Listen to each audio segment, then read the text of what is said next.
Hare Krishna, devotees. Welcome to day 23 of our Bhakti Vaibhava seminar on Srimad Bhagavatam. And yes, it's day 23 that we're on the third canto. And today we're starting chapter 9. But anyway, let's begin with our prayers. Nama Om Vishnupadaya Krishna Prestaya Bhutale Srimati Bhakti Vedanta Swaminiti Namane Namaste Saraswati Devi Gauravani Pracharne Nirvishesha Shunyavadi Pastyachade Shatarne Shri Krishna Chaitanya Pramanityananda Shri Advaita Gadadha Shivasadi Gaura Bhakta Vrinda Hare Krishna Krishna Krishna Hare Hare Hare Rama, Rama Rama, Hare Hare.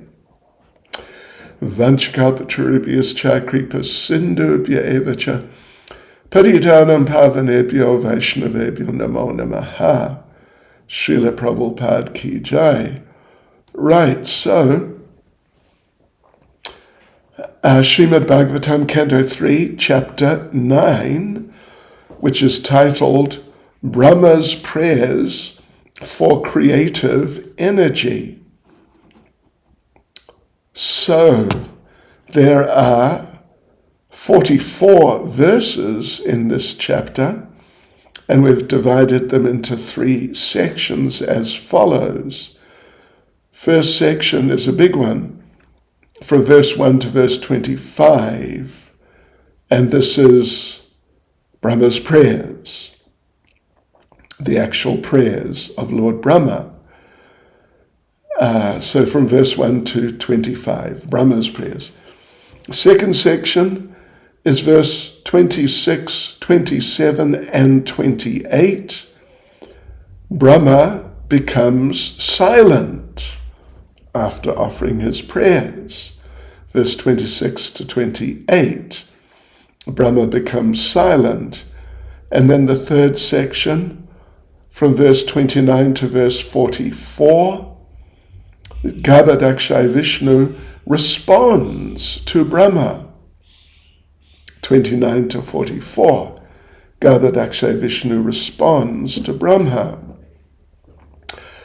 Okay, so let us get started with the first section from verse 1 to verse 25. That's really quite a substantial section. And these are the prayers which the chapter is titled after. Okay, so as usual, we will read the verses so you get a feel for the flow of the subject matter itself. So, verse 1, Lord Brahma said, "O my Lord, today, after many, many years of penance, I've come to know about you. Oh, how unfortunate the embodied living entities are that they're unable to know your personality. My Lord, you are the only knowable object because there is nothing supreme beyond you. If there is anything supposedly superior to you, it is not the absolute. You exist as the supreme by exhibiting the creative energy of matter." Okay, and verse 2. "The form which I see is eternally freed from material contamination and has advented to show mercy to the devotees as a manifestation of internal potency. This incarnation is the origin of many other incarnations, and I am born from the lotus flower grown from your navel home." Verse 3, "O my Lord, I do not see a form superior to your present form of eternal bliss and knowledge. In your impersonal Brahman effulgence in the spiritual sky, There is no occasional change and no deterioration of internal potency. I surrender unto you, because whereas I am proud of my material body and senses, your Lordship is the cause of the cosmic manifestation, and yet you are untouched by matter. Verse 4, this present form, or any transcendental form expanded by the Supreme Personality of Godhead, Sri Krishna, is equally auspicious for all the universes. Since you have manifested this eternal personal form upon whom your devotees meditate, I therefore offer my respectful obeisances unto you. Those who are destined to be dispatched to the path of hell neglect your personal form because of speculating on material topics. Verse 5. O my Lord, persons who smell the aroma of your lotus feet, carried by the air of Vedic sound through the holes of the ears, accept your devotional service. For them, you are never separated from the lotus of their hearts. Verse 6. O my Lord, the people of the world are embarrassed by all material anxieties. They're always afraid. They always try to protect wealth, body, and friends. They're filled with lamentation and unlawful desires and paraphernalia, and they avariciously base their undertakings on the perishable conceptions of my and mine. As long as they do not take shelter of your safe lotus feet, they are full of such anxieties. 7. O my Lord, persons who are bereft of the all-auspicious performance and of chanting and hearing about your transcendental activities are certainly unfortunate and are also bereft of good sense. They engage in inauspicious activities, enjoying sense gratification for a very little while. Verse 8. O great actor, my Lord, all these poor creatures are constantly perplexed by hunger, thirst, severe cold, secretion, and bile, attacked by coughing winter, blasting summer, rains, and many other disturbing elements, and overwhelmed by strong sex urges and indefatigable anger. I take pity on them, and I'm very much aggrieved for them. Verse 9. O my Lord, the material miseries are without factual existence for the soul. Yet as long as the conditioned soul sees the body as meant for sense enjoyment, he cannot get out of the entanglement of material miseries, being influenced by your external energy. 10. Such non-devotees engage their senses in very troublesome and extensive work, and they suffer insomnia at night because their intelligence constantly breaks their sleep with various mental speculations. They're frustrated in all their various plans by supernatural power. Even great sages, if they're against your transcendental topics, must rotate in this material world. Verse 11. O my Lord, your devotees can see you through the ears by the process of bona fide hearing, and thus their hearts become cleansed, and you take your seat there. You are so merciful to your devotees that you manifest yourself in the particular eternal form of transcendence in which they always think of you. Verse 12. My Lord, you are not very much satisfied by the worship of the demigods, who arrange for your worship very pompously with various paraphernalia, but who are full of material hankerings. You are situated in everyone's heart as the supersoul, just to show your causeless mercy, and you are the eternal well-wisher, but you are unavailable for the non-devotee. Verse 13.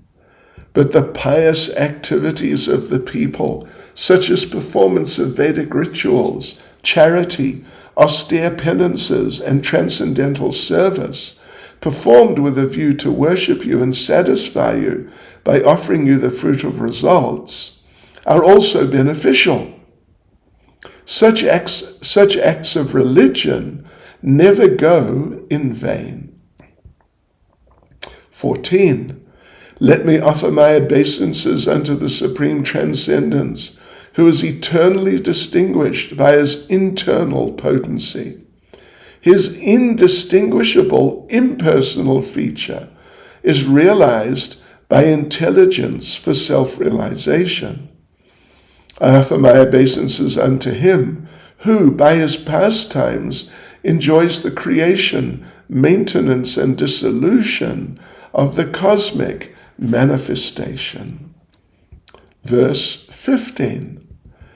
Let me take shelter of the lotus feet of him, whose incarnations, qualities, and activities are mysterious imitations of worldly affairs. One who invokes his transcendental names, even unconsciously, at the time he quits his body, at the time he quits this life, is certainly washed immediately of the sins of many, many births, and attains him without fail. Verse 16. Your lordship is the prime root of the tree of the planetary systems. This tree has grown by first penetrating the material nature in 3 trunks, as me, Shiva, and you, the Almighty, for creation, maintenance, and dissolution. And we 3 have grown with many branches. Therefore I offer my obeisances unto you, the tree of the cosmic manifestation. 17. People in general all engage in foolish acts, not in the really beneficial activities enunciated directly by you for their guidance. As long as their tendency for foolish work remains powerful, all their plans in the struggle for existence will be cut to pieces. I therefore offer my obeisances unto him who acts as eternal time. 18. Your lordship, I offer my respectful obeisances unto you, who are indefatigable time and the enjoyer of all sacrifices.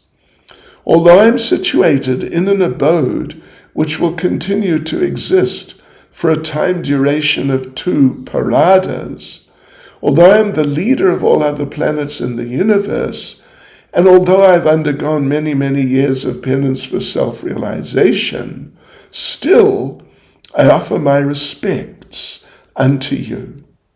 Verse 19. O my Lord, by your own will you appear in the various species of living entities, among animals lower than human beings, as well as among the demigods, to perform your transcendental pastimes. You are not affected by material contamination. You come just to fulfill the obligations of your own principles of religion. And therefore, O Supreme Personality, I offer my obeisances unto you for manifesting such different forms. Verse 20. My Lord, You accept the pleasure of sleeping in the water of devastation, where there are violent waves, and you enjoy pleasure on the bed of snakes, showing the happiness of your sleep to intelligent persons. At that time, all the universal planets are stationed within your abdomen. Verse 21, O object of my worship, I am born from the house of your lotus navel for the purpose of creating the universe by your mercy. All these planets of the universe were stationed within your transcendental abdomen while you were enjoying sleep. Now, your sleep having ended, your eyes are open like blossoming lotuses in the morning. 22. Let the Supreme Lord be merciful towards me. He is the one friend and soul of all living entities in the world, and he maintains all for their ultimate happiness by his 6 transcendental opulences. May he be merciful towards me, so that I, as before, may be empowered with the introspection to create. For I'm also one of the surrendered souls who are dear to the Lord. Verse 23, the Supreme Lord, the personality of Godhead, is always the benefactor of the surrendered souls. His activities are always enacted through his internal potency, Rama, or the goddess of fortune. I pray only to engage in his service in the creation of the material world, and I pray that I not be materially affected by my works, for thus I may be able to give up the false prestige of being the Creator. 24. The Lord's potencies are innumerable. As he lies down in the water of devastation, I am born as the total universal energy from the navel lake in which the lotus sprouts. I am now engaged in manifesting his diverse energies in the form of the cosmic manifestation. I therefore pray that in the course of my material activities, I may not be deviated from the vibration of the Vedic hymns. And verse 25, which is the last verse in the section of Lord Brahma offering his prayers to Garbhodakshai Vishnu. The Lord, who is supreme and is the oldest of all, is unlimitedly merciful. I wish that he may smilingly bestow his benediction upon me by opening his lotus eyes. He can uplift the entire cosmic creation and remove our dejection by kindly speaking his directions. Right, so that's quite a lot, isn't it? So anyway, let's go through it in detail with the verses and their purports as usual. And let's see what comes of it all. It's really very wonderful and very profound. So verse 1, Lord Brahma said, O my Lord, today, after many, many years of penance, I've come to know about you. Oh, how unfortunate the embodied living entities are, that they're unable to know your personality.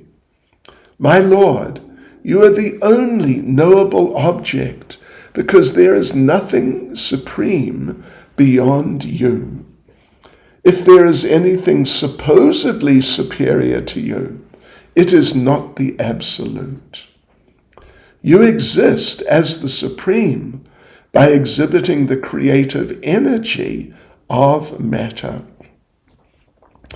Now, in this section, there's a number of extensive purports and devotees. This is a fairly extensive purport. Right. So anyway, Prabhupada begins by pointing out that the highest, he says, the highest peak of ignorance, just the greatest manifestation, the greatest form of the ignorance of the conditioned souls is that they're not aware of the supreme cause of cosmic manifestation, which is the Supreme Personality of Godhead. In this case, in this particular case, of course, Garbhodakshay Vishnu, who Brahma is addressing. So, it's just, the ignorance is amazing, and what ideas manifest from the ignorance. Anyway, Prabhupada says that many people have different theories about what is that cause, the cause of the cosmic manifestation. You get these scientists like this Hawkins, the late Hawkins fellow.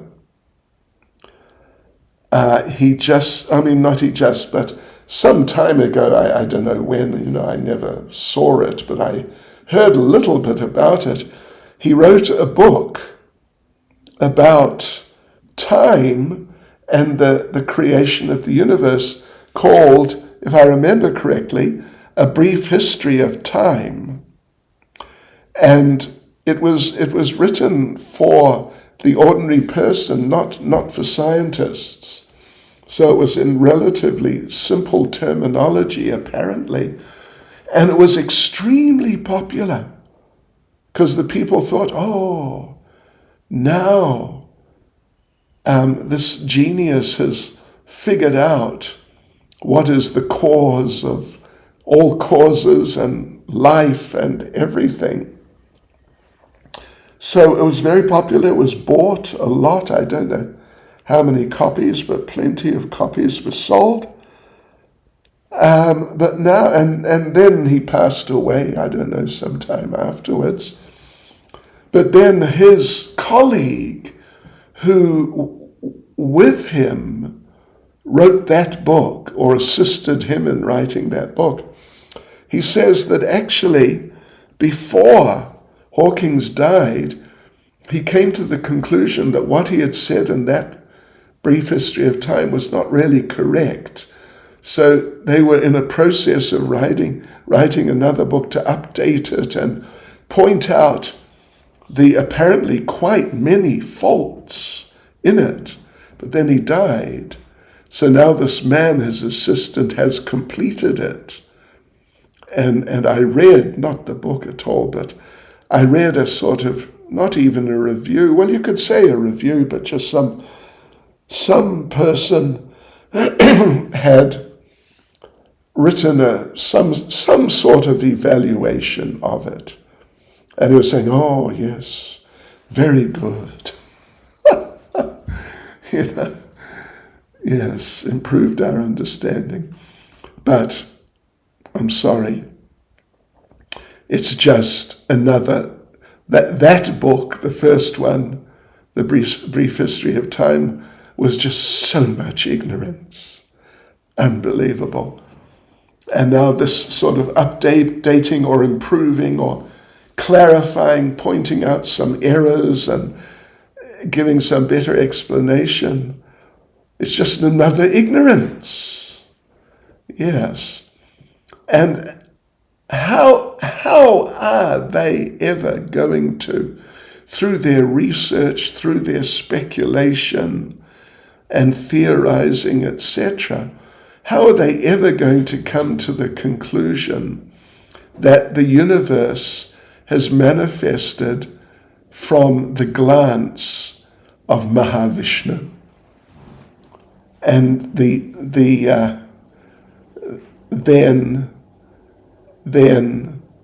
the Garbhodakshay Vishnu enters into each universe, and from his navel comes a lotus, and from the lotus comes Lord Brahma, who then creates the universe as we know it, the planetary systems, the species, and all of that.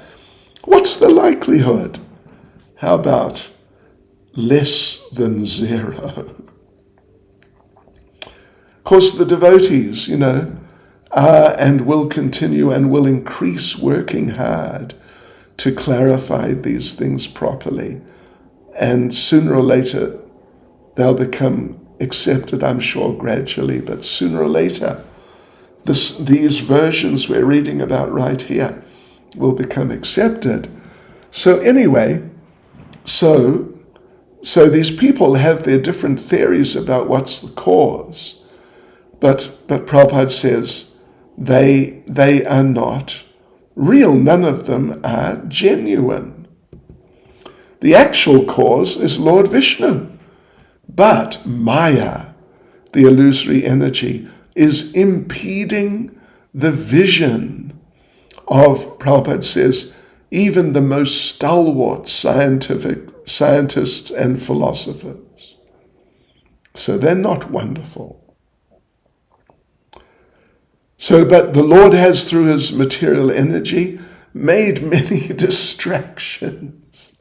And the conditioned souls get distracted, and thereby they're unable to know the real cause. So these scientists and philosophers, etc., we read, Prabhupada says they're not actually wonderful, but they just appear so because they're instruments in the hands of material energy. They're instruments of illusion. They're empowered by illusion to spread illusions.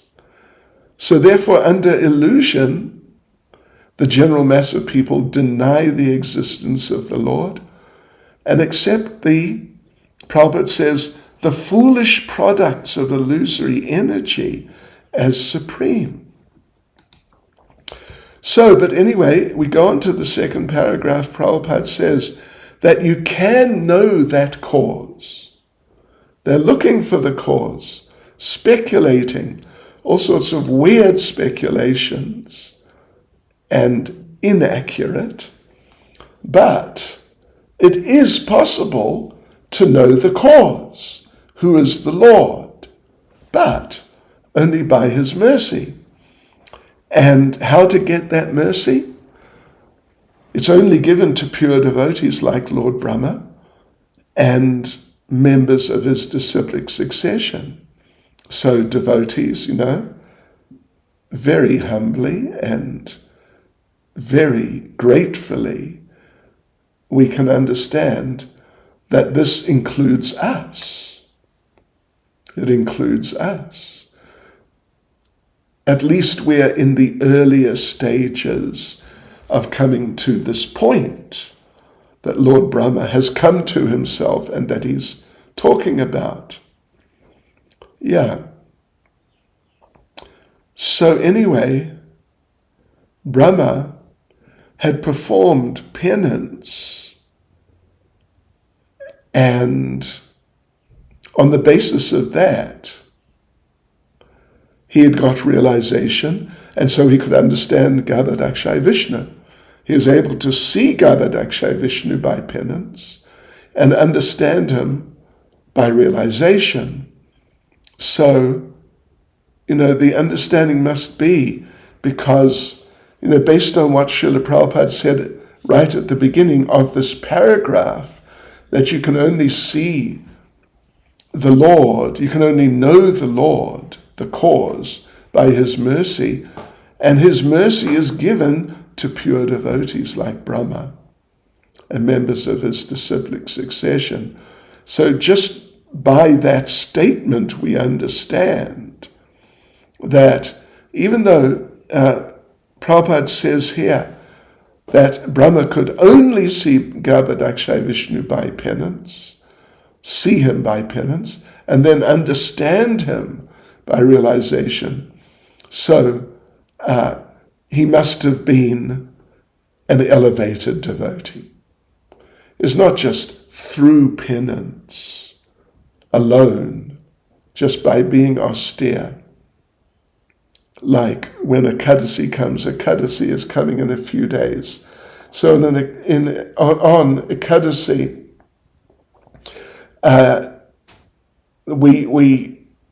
if we just perform austerity, if we just don't eat, and maybe at night we just don't sleep,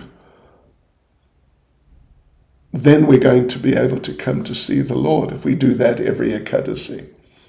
No, one has to be a devotee. So Lord Brahma was already a devotee. Yes, so he saw him and then understood him, at least as far as he was able. So Prabhupada continues, Lord Brahma was very satisfied to see the beauty and opulence of the Lord and admitted, what could he say? That there's nothing compared to the Lord. Nothing at all. As we read yesterday, that the beauty of the Lord compared to the beauty of the Coral Mountain, which is something quite exceptional apparently within the material world, which I haven't seen and I suspect none of us have seen, but it's just by material standards, it is exceptionally beautiful. But the beauty of the Lord, as was described yesterday, just mocked the beauty of the Coral Mountain. The Coral Mountain looked, kind of ordinary, something like that. So anyway, as Brahma was only able to appreciate, to see the Lord by penance, so we can only appreciate his beauty and opulence by penance. But the thing is, that penance, as we just said, it must be devotional penance. Otherwise, if it's impersonal penance, because the impersonalists do great austerities and penances. And what do they develop? What do they see? Well, they don't see the beauty of the Lord. They do not see the beauty of the Lord.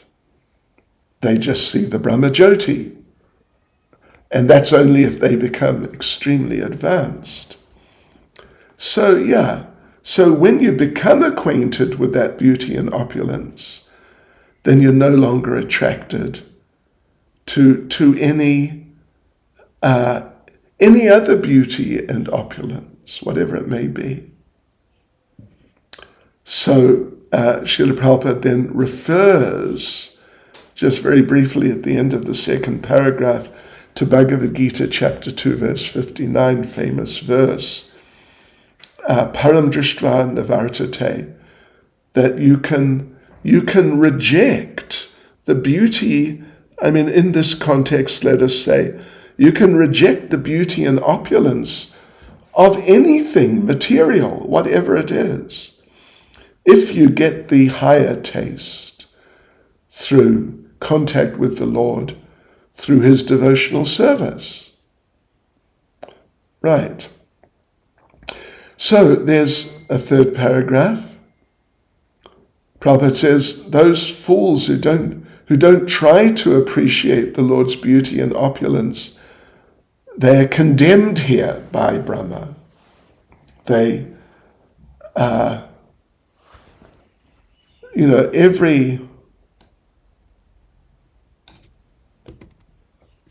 every human must try for that, do that. If not, his life, it will be spoiled for sure. But the thing is, anything apparently beautiful, opulent here in this material world is enjoyed by living entities like crows. Yes. people who are like crows.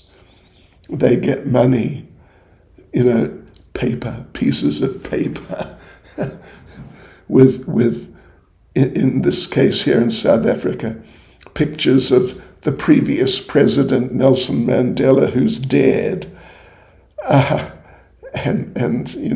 maybe some agricultural scene on the back or some industrial scene on the back. But what's the value of it? It's just a piece of paper with some printing on it. So, but people, oh gosh, they're really, they're attracted by it because they're like crows. So crows, what are crows like? What's the nature of the crows? They always go for the garbage, whereas the swans don't mix with the crows.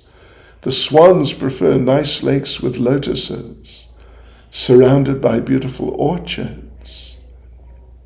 And the devotees are like the swans.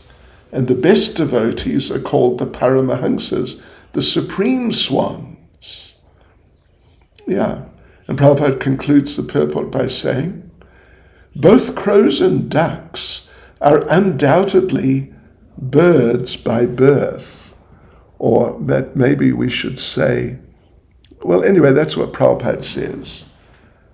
But let's just say swans, why not? But Prabhupada says both crows and ducks, and we could say both swans and ducks are undoubtedly birds by birth, but they're not birds of the same feather. There's the famous English saying, birds of a feather flock together. The crowds, you'll find them at the rubbish heap. The swans, you'll find them in beautiful places. Okay, verse 2.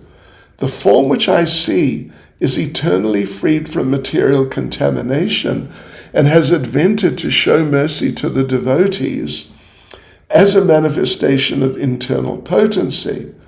This incarnation is the origin of many other incarnations, and I am born from the lotus flower grown from your navel home.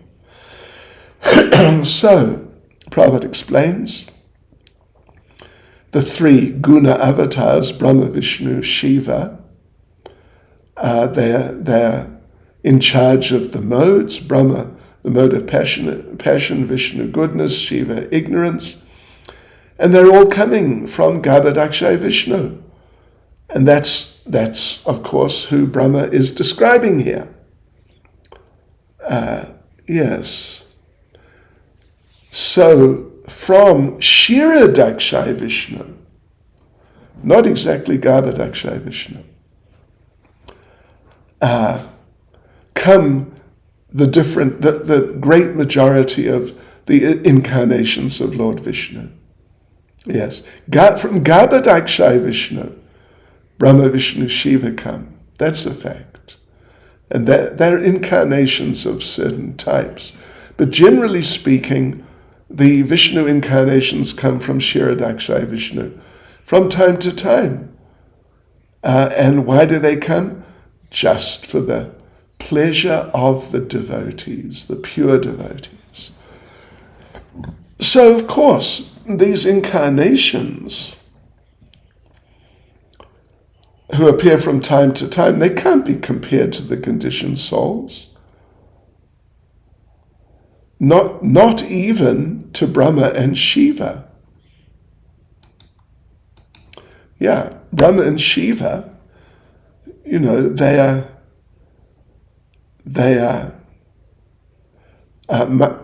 just not on the same level as all those Vishnu Tattva avatars who come.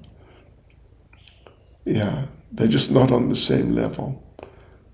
So anyone who tries to compare Brahma or Shiva to these different avatars, there's a verse actually, they're referred to as Pashandis or infidels. So interesting point here that the term tamasa is used here. The term tamasa is used and generally speaking, of course, it means ignorance. In this context, I mean, it's also ignorance, but it's the material nature, because the material nature, even goodness and passion, it's still ignorance. But the spiritual nature is completely separate from tama. And therefore, the spiritual nature, Prabhupada says, is called avabodha rasa or avarodha rasa. Avarodha means that which completely nullifies. So therefore, in the transcendence, there's no chance of material contact by any means. Why? Because it's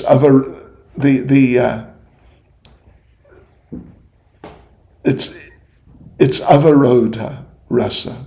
It completely, the transcendence completely nullifies ignorance or the material nature.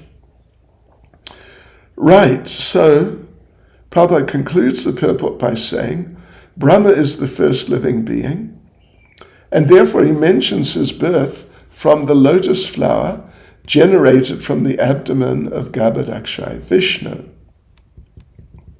All right, let's move on. Verse 3. O my Lord, so Brahma is speaking, O my Lord, I do not see a form superior to your present form of eternal bliss and knowledge. In your impersonal Brahman effulgence in the spiritual sky, there is no occasional change and no deterioration of internal potency. I surrender unto you, because whereas I am proud of my material body and senses, your lordship is the cause of the cosmic manifestation, and yet you are untouched by matter. Right. So, in other words, you're untouched by matter. I'm very proud of what I am materially, but you're untouched by matter. And so even though you're transcendental, you're the cause of the cosmic manifestation, but you're never proud. So Prabhupada in the purport points out Bhagavad Gita 1855, famous verse, Bhaktyamam abhijanati yavanyaschasmi tatvataha. The Lord can only be understood. Well, interesting. He can only be understood by devotional service, but even then he can only be partially known. Now, you cannot know the Supreme Personality of Godhead just absolutely in full. So, but Lord Brahma, in his process of enlightenment and devotional penance, he became aware the Lord has many eternal blissful forms of knowledge. And he expresses that in this verse you see here, Brahma Samhita verse 33. Let me just read the translation. I worship Govinda, the primeval Lord, who is non-dual and infallible. He is the original cause of all causes, even though he expands in many, many forms. Although he's the oldest personality, he's ever youthful, unaffected by old age. The Supreme Personality of Godhead cannot be known by the academic wisdom of the Vedas. One has to approach the devotee of the Lord to understand him. Yeah. So there you go. That's just really very, very clear, isn't it? So second paragraph explains, the only way to know him is by devotional service to the Lord, or by approaching the devotee who always has the Lord in his heart. Of course, every living entity, even every atom, has the Lord within it, but only the hearts of the devotees are filled with love for the Lord, and therefore he's present not just as super soul, but he's present as the Lord, Supreme Personality of Godhead. Right. So anyway, by devotional service,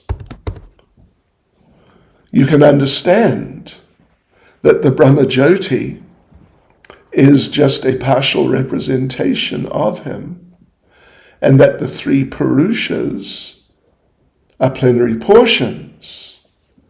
Three Purushas means Brahma, Vishnu, and Shiva.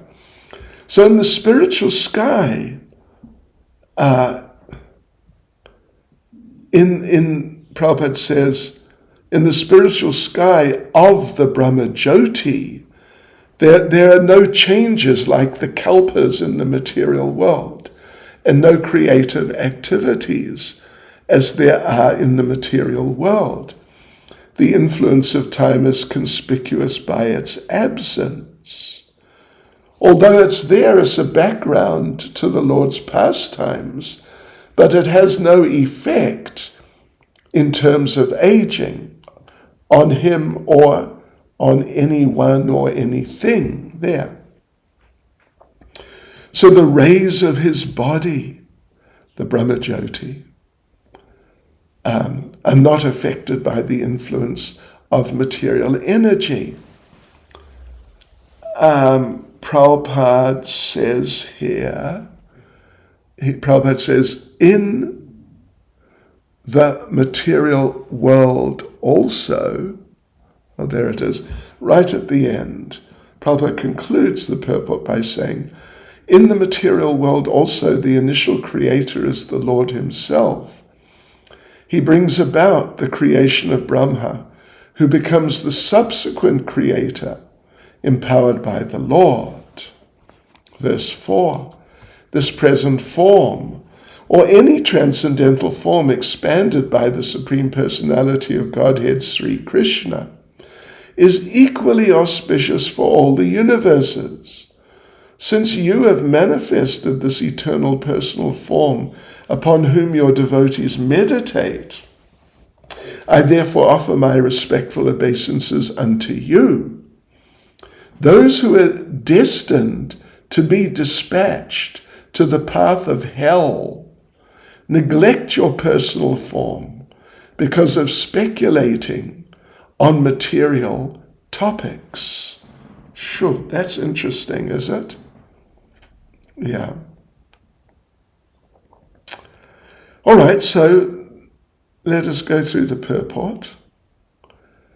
Prabhupada makes the point that regarding the personal and impersonal features of the Lord, the personal forms which he exhibits, they're always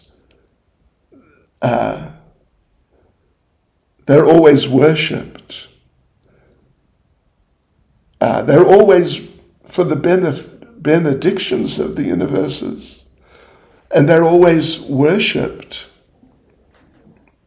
in meditation. Well, the personal forms are also worshipped in meditation as the super soul. But the impersonal Brahmajyoti is not worshipped. Right.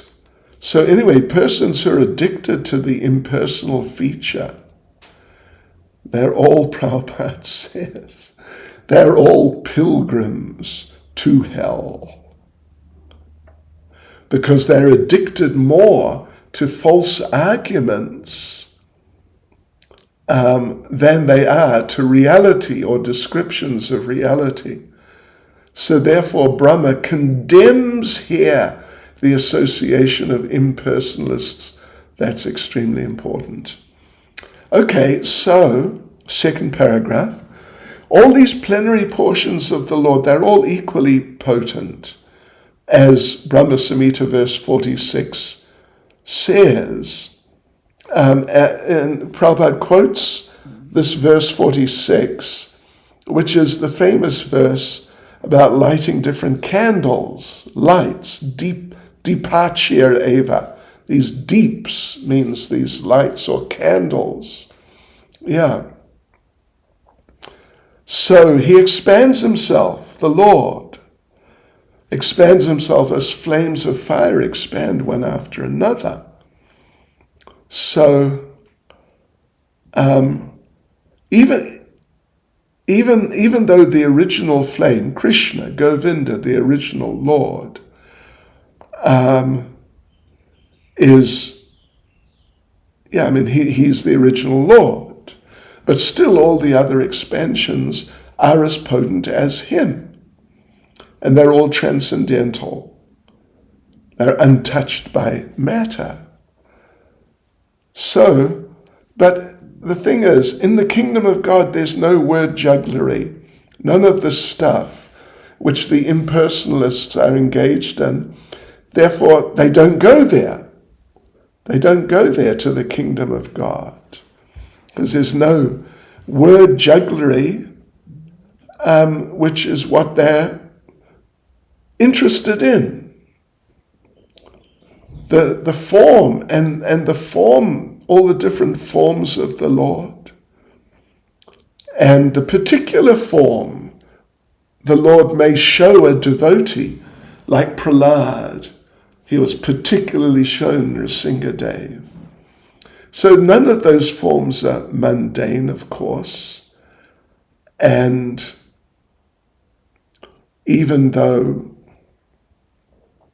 the devotee may still have some material desires, but still that form is not material, not under the influence of material energy, as the impersonalists think, under the influence of Maya. So Prabhupada concludes the purport by saying, impersonalists who consider the transcendental forms of the Lord to be products of the material world are surely destined for hell. Gosh, that's heavy, isn't it? So don't be an impersonalist. And if you ever meet any, don't beat them over the head, but really try to help them to understand that they're just on the wrong path. And they can easily change route by taking up Krishna consciousness, based on chanting. Verse 5, O my Lord, persons who smell the aroma of your lotus feet, carried by the air of Vedic sound through the holes of the ears, accept your devotional service. For them, you are never separated from the lotus of their hearts. Right, okay. So, Prabhupada makes the point there, for the pure devotee, there's nothing beyond the lotus feet of the Lord, nothing other than the lotus feet of the Lord they're interested.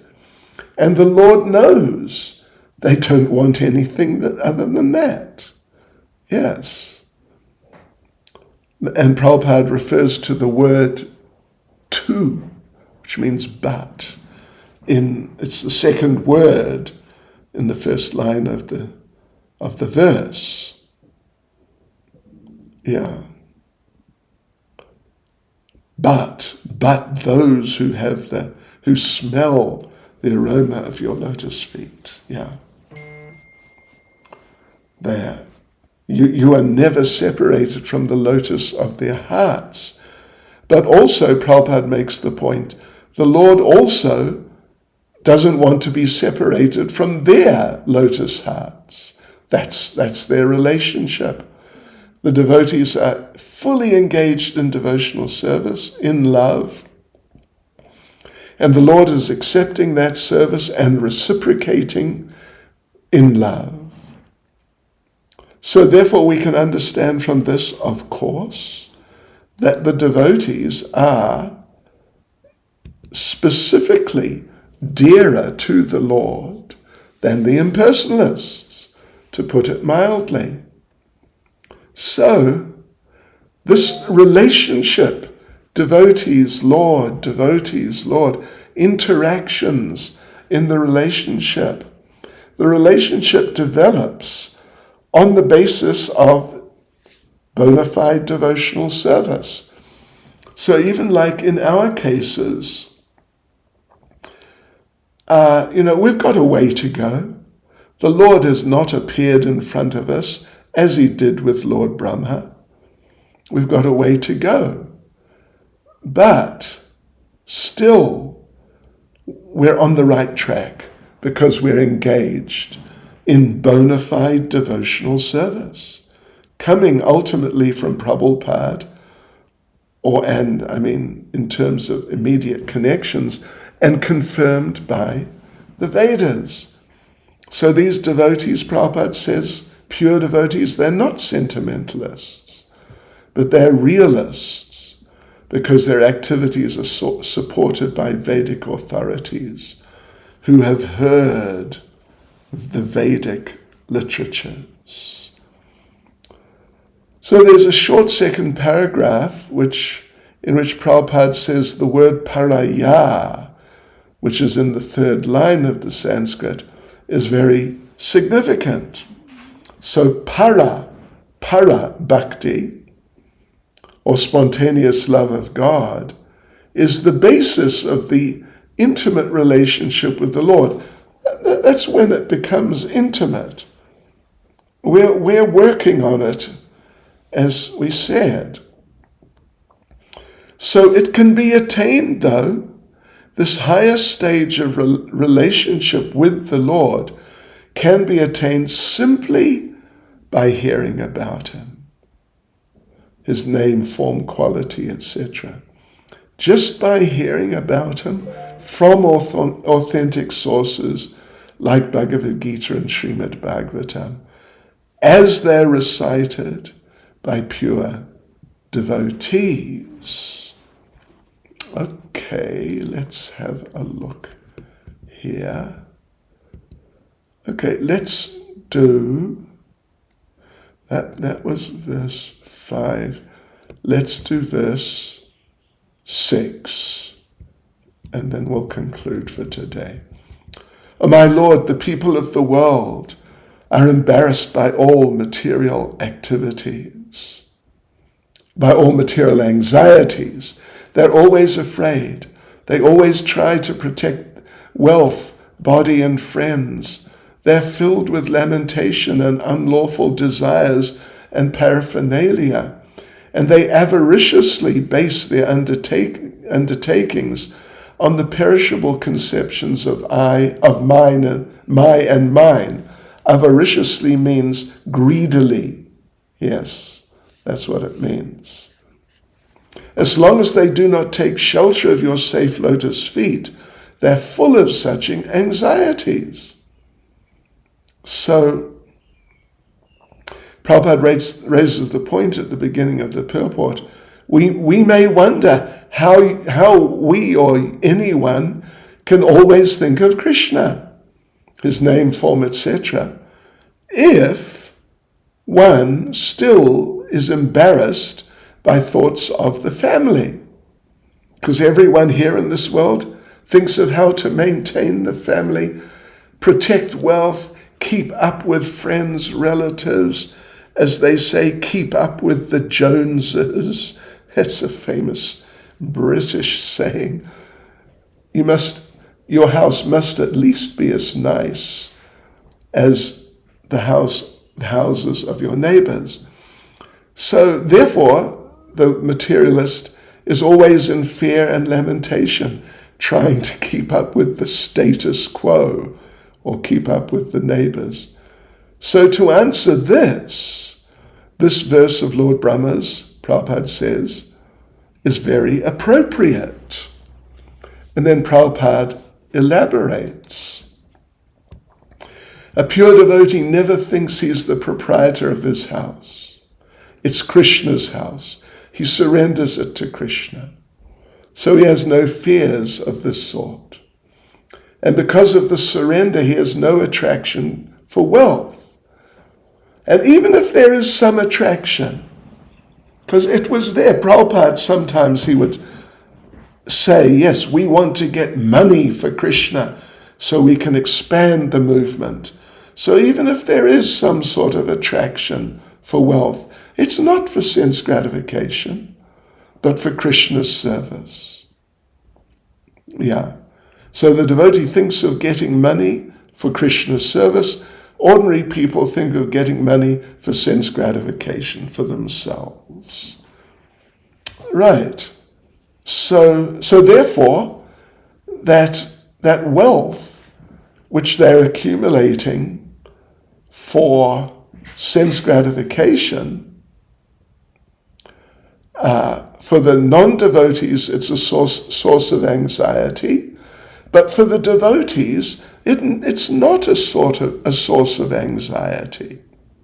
Yeah, it's blissful actually, and therefore, because Prabhupada points out, because a pure devotee accepts everything for serving the Lord, the poison teeth of accumulating wealth are extracted.